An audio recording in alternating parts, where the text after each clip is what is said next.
Hello everyone and welcome back. I hope everyone had a good few weeks. I want to congratulate Team USA on beating the Canadians. It was a long time coming, but finally got a gold medal at the Olympics for the first time since the Miracle on Ice. And Jack Hughes got the golden goal. I'm so happy for him, especially after the season he's had. Well, it may be the happiest you guys feel all season long. Why are we losing more games? Well, all I'm going to say is that you are one of only 2 teams in the entire Eastern Conference who has yet to hit the 60-point plateau at the Olympic break. So make of that what you will. Man, maybe we should have made that trade with St. Louis before the Olympic break. What? You made a trade with the Blues before the break? Who did you acquire? Shen? Thomas? Cairo? Bugstead for Wardlow and one of our 4th this year. Yeah, I have no idea what you're buying at this point. Okay, now when it comes to the Metro Division, Carolina will win both games before the break and enter the Olympic break. Top spot in the Metro Division. Cool. We're going into the break on a 10-game point streak.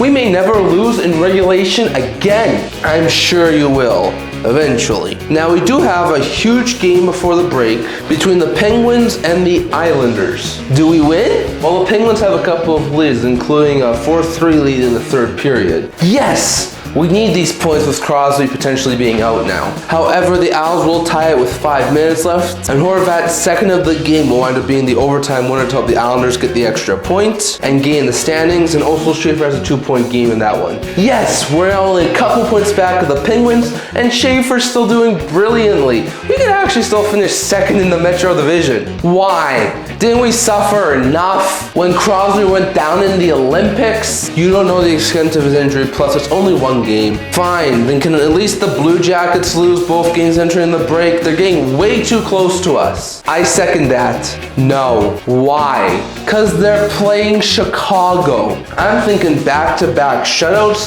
outscoring the Hawks 7-0 in the home and home you guys have entering the break. How's that sound, Columbus? It sounds great. And we got a few games left against the Isles. So you know what? We are far from being out of it at this point in time. Uh-oh. Now in the Atlantic, not surprisingly, the leader of the Atlantic Division at the break, please not be Tampa. Please not be Tampa. It is Tampa. Why? Because they're better than you. What? We are better. What part of that don't you understand? Come on. We just won back-to-back cups. And Tampa beat you guys 6-1 before the break. I'm sorry. 6-1? Yeah, you got a problem with that? Yeah, actually, we do. Do you want to go? Oh, we'll whoop your butts. That's for sure. If you two want to fight, take it outside. Fine. Well, that makes that game script a bit easier. Please tell me we do admirable at least against those 2. I do have you guys going 1-1-1 before the Olympic break, but I am going to give you guys 3 of a possible 4 points against the 2 Florida teams. That's great! We beat Florida and we got a point against Tampa. I take that any day of the week. Yeah, but I'm not sure you're going to be as happy as you are right now once you see how the Tampa Bay Lightning game unfolds. What do you mean? You'll see. Now, both Ontario teams win 2 games before the Olympic break and are going to be 6 points out of a playoff spot, while Montreal gets 3 out of 4 points to finish the Olympic break at 2nd in the Atlantic Division. Ha! I remember when most of you said we would take a step back this year. Look who's on pace to be a top 3 team in the Atlantic Division this year. Yeah? We may actually have good goaltending again. And we always do really well in March. So, you know, I have a feeling we're going to be going on a run. Are we good? You know what? This team's just going to go on a run and miss the playoffs by like 1 or 2 points. Like, that's probably what's going to happen. That would be a very Leafy thing to do. Now, quickly going through the Central Division. Dallas, Minnesota, you're both going 2-0 before the Olympic break. Ah, sweet. Hey, Colorado, we're closing the gap. Scriptwriter, can Colorado lose both their games before the break? No, I would never do that to the Avs. Thanks, Scriptwriter. They're going 1-1. Really? Yep, you get shut out for the first time this year. 2-0 by the Detroit Red Wings on the second half of that back-to-back before the Olympic break. Now I'm worried that the Avs in the first half of the year weren't the real Avs. Are we the best team in the NHL, or are we just a good team? We actually beat the Avs and we're the first team to shut them out? Gibson's a one-man wrecking crew, and we can hang with the best of them. Maybe we win our other game we played before the break. You really want to do that, Detroit? No, you can forget what I said. You can get the win. We'll give you the win. You know what? In fact, why don't you go 2-0 over for the break and also beat the Canucks too, because, you know, the Canucks suck.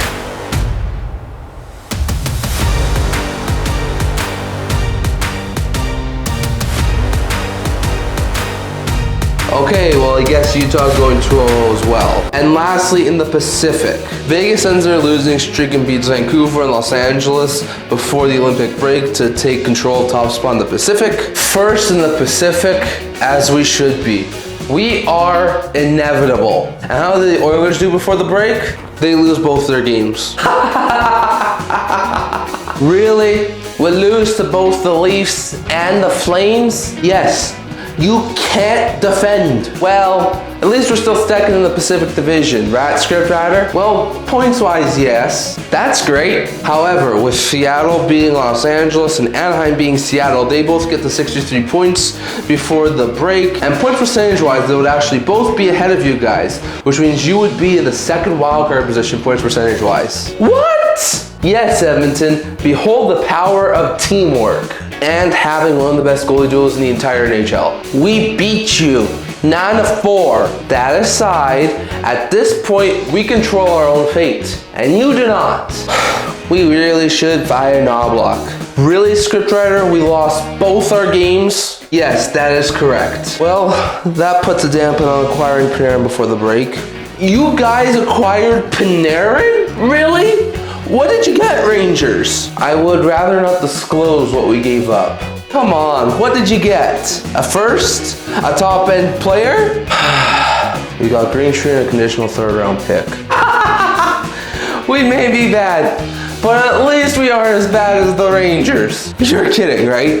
That's it? Well, if some conditions are met, the third-round pick will turn to a second-round pick and we could get an extra fourth-round pick. Why did you do that? They didn't have a choice. Panarin wanted to go to LA, and only to LA. Well, that should help you guys offensively, especially with the injury in the Olympics. What? We suffered an injury at the Olympics? What do you mean? Didn't you watch the Olympics? No, I didn't watch it. What happened? Yala's out for the regular season with a leg injury. Sucks to be you. Okay, I guess that means we have to acquire another winger. Man, we just can't catch a break this year.